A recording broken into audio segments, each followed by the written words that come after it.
कहानी की शुरुआत होती है मदनपुर गांव के बीचों बीच लगने वाले एक छोटे से ठेले से। यह ठेला था मनोज का। गरीब जरूर था, लेकिन उसके हाथों में ऐसा जादू था कि उसकी चिकन करी पूरे गांव में मशहूर थी। दोपहर होते ही मसालों की खुशबू हवा में फैल जाती और लोग खुद ब खुद उसके ठेले की ओर खिंचे चले आते। एक दिन हमेशा की तरह भीड़ लगी हुई थी। पहला ग्राहक खाते हुए बोला, अरे मनोज भाई, तुम्हारा चिकन खाकर तो मन एकदम प्रसन्न हो जाता है। सच में भाई, इतना तीखा और मसालेदार चिकन हमारी बीवी भी नहीं बना पाती। तुम तो उसे भी पीछे छोड़ देते हो। अरे भैया, ऐसा मत बोलो। अगर भाभी ने सुन लिया ना तो घर में सूखी रोटी भी नहीं मिलेगी तुम्हें। अरे ये तो और भी अच्छा होगा, फिर तो हम रोज तुम्हारे हाथ का चिकन खाने आएंगे। सब जोर जोर से हंसने लगे। ऐसे ही हंसी मजाक और खुशियों में मनोज के दिन कट रहे थे। उसका ठेला ही उसकी दुनिया था। लेकिन एक दिन कुछ अजीब हुआ। मनोज ने रोज की तरह दोपहर में ठेला लगाया। गरम गरम चिकन करी तैयार थी। मसालों की खुशबू भी पहले जैसी ही थी। लेकिन शाम होने लगी और एक भी ग्राहक नहीं आया। मनोज मन ही मन बुदबुदाया, अरे ऐसा तो पहले कभी नहीं हुआ। आज सारे गांव वाले कहाँ चले गए? तभी उसका पुराना ग्राहक रमेश वहां से गुजरता दिखा। मनोज तुरंत उसके पास गया। अरे भाई रमेश, तुम्हारा तो दिन अधूरा जाता था मेरे चिकन के बिना। आज क्या हो गया? कहाँ गायब थे? भाई मनोज, नाराज मत होना, लेकिन गांव में एक नया चिकन करी का ठेला शुरू हुआ है। तो वो चिकन के साथ तंदूरी रोटी देता है और उसकी तंदूरी रोटी चिकन के साथ इतनी बढ़िया लगती है कि पूछो ही मत। सारे गांव वाले वहीं जमा हैं। यह सुनते ही मनोज का चेहरा उतर गया। उसने चुपचाप अपना ठेला समेटा और घर की ओर चल पड़ा। रास्ते में उसका दोस्त पंकज मिल गया। अरे मनोज, इतना मुंह क्यों लटकाया है? क्या हुआ? मनोज ने सारी बात बता दी। अरे यार, इतना परेशान क्यों हो रहा है? कुछ दिन लोग तंदूरी खाएंगे, फिर वापस तेरे पास ही आएंगे। तेरे हाथ का स्वाद कोई नहीं भूल सकता। मनोज ने हल्की सी मुस्कान दी, लेकिन दिल में चिंता अभी भी थी। अगले दिन मनोज ने फिर से उम्मीद के साथ अपना ठेला लगाया। उसने सोचा, शायद आज सब ठीक हो जाए। लेकिन दोपहर से शाम हो गई और फिर भी एक भी ग्राहक नहीं आया। हताश होकर वह बुदबुदाया, लगता है अब ठेला बंद करके कोई और काम करने का वक्त आ चुका है। उधर दूसरी ओर दिलीप, जिसका नया चिकन करी और तंदूरी रोटी का ठेला था, घर में खुशी मना रहा था। अरे रूपा, अब तुम जितने चाहो उतने गहने ले लो।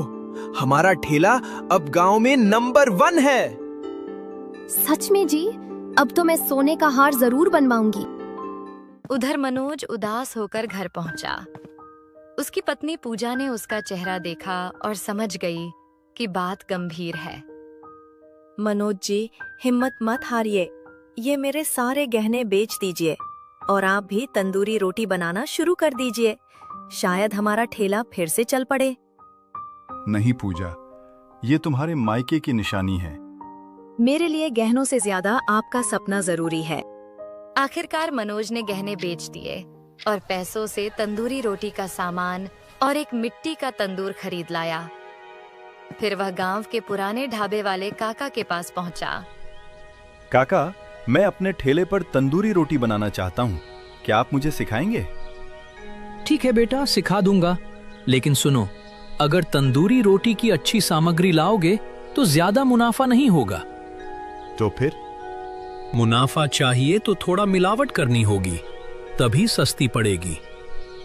मनोज कुछ पल चुप रहा, फिर मजबूरी में बोला, ठीक है काका।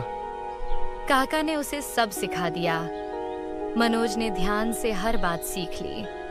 अगले दिन उसने ठेले पर बड़ा सा बोर्ड लगाया, तंदूरी रोटी और चिकन करी। यह देखकर उसके पुराने ग्राहक दौड़े चले आए। अरे मनोज भाई, तुम भी तंदूरी रोटी बनाने लगे? हाँ भैया, आज से चिकन करी के साथ गर्मा गर्म तंदूरी रोटी भी मिलेगी। तो जल्दी लगाओ प्लेट, बहुत भूख लगी है। मनोज ने गरम तंदूरी रोटी और चिकन परोसा। लोगों ने खाते ही कहा, वाह, मजा आ गया। धीरे धीरे फिर से उसके ठेले पर भीड़ लगने लगी। मनोज के चेहरे पर खुशी लौट आई, लेकिन उसे नहीं पता था कि वही तंदूरी रोटी जल्द ही उसे एक बहुत बड़ी मुसीबत में डालने वाली थी। 2 दिन तक सब कुछ ठीक चलता रहा, लेकिन तीसरे दिन सुबह मनोज ठेला खुलने जा रहा था तो उसने देखा कि दिलीप के ठेले पर भारी भीड़ जमा है। 2 शहर के आदमी कुछ जांच पड़ताल कर रहे थे। मनोज उत्सुकता से पास गया। एक आदमी, जो फूड इंस्पेक्टर था, सख्त आवाज में बोला, दिलीप, तुमने अपनी तंदूरी रोटी में मिलावट की है। इसी वजह से गांव के कई लोग बीमार पड़े हैं। नहीं साहब, मैं तो अच्छी सामग्री से रोटियां बनाता हूँ। झूठ मत बोलो, हमने तुम्हारी रोटी की जांच की है, उसमें साफ मिलावट पाई गई है। दिलीप चुप हो गया। पुलिस आई और उसका ठेला भी जब्त कर लिया गया। उसे थाने ले जाया गया। यह सब देखकर मनोज के पैरों तले जमीन खिसक गई। हे भगवान, अगर मेरी रोटी की भी जांच हो गई तो? डर के मारे वह सीधे अपने दोस्त पंकज के खेत की ओर भागा। पंकज खेत में हल चला रहा था। अरे भाई, मुझे कहीं छुपा ले, मैं बहुत बड़ी मुसीबत में फंस चुका हूँ। अब क्या हो गया? ठेला तो अच्छे से चल रहा था ना? मनोज ने घबराते हुए सारी बात बता दी। काका की मिलावट वाली सलाह, तंदूरी रोटी और आज की कार्रवाई। पंकज ने गहरी सांस ली। अच्छा हुआ तुमने आज ठेला जल्दी शुरू नहीं किया, वरना तुम भी पकड़े जाते। अब मैं तंदूरी रोटी नहीं बना सकता। मुझे फिर से पुराना चिकन और चावल ही बनाना पड़ेगा। तो इसमें बुरा क्या है? गांव में दूसरा ऐसा ठेला भी नहीं है। तुम्हारा चिकन और चावल पहले भी खूब चलते थे। यह सुनकर मनोज के चेहरे पर हल्की मुस्कान आ गई। सही कहा भाई, कल से फिर वही पुराना स्वाद लौटेगा।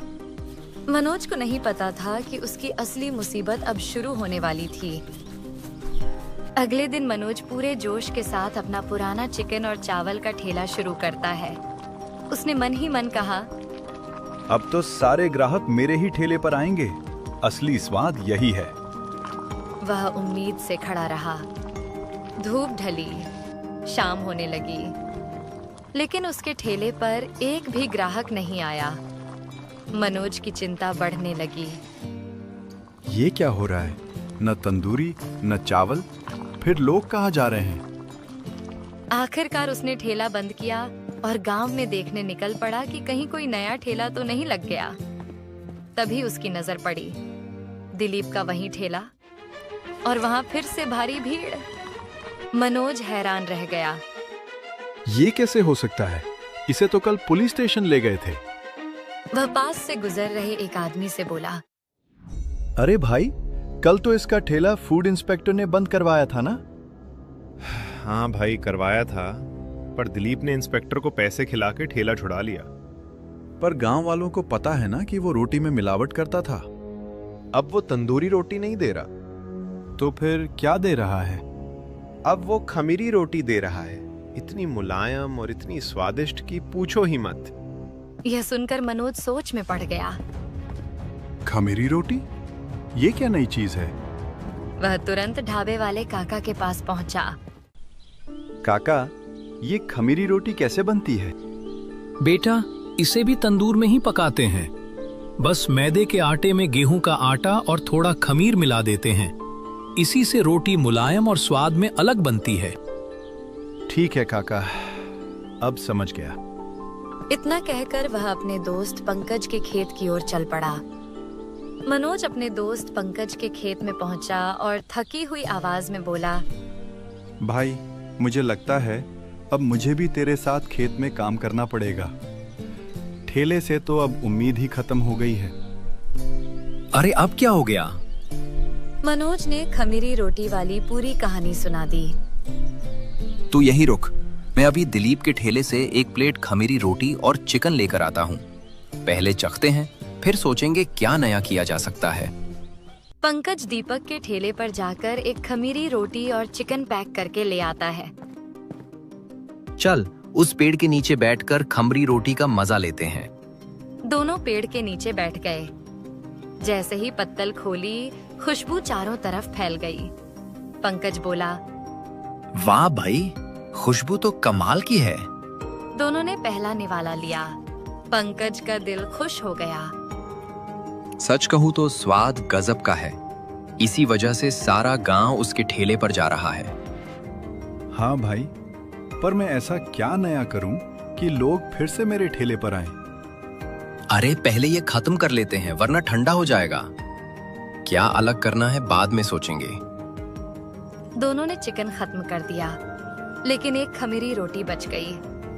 मनोज बोला, अरे एक रोटी तो बच गई, इसे किसके साथ खाए? पंकज ने पास रखी लहसुन की टोकरी से एक लहसुन उठाया। चल इसे लहसुन के साथ खाकर देखते हैं। जैसे ही उसने लहसुन के साथ रोटी का निवाला लिया, उसकी आंखें चमक उठी।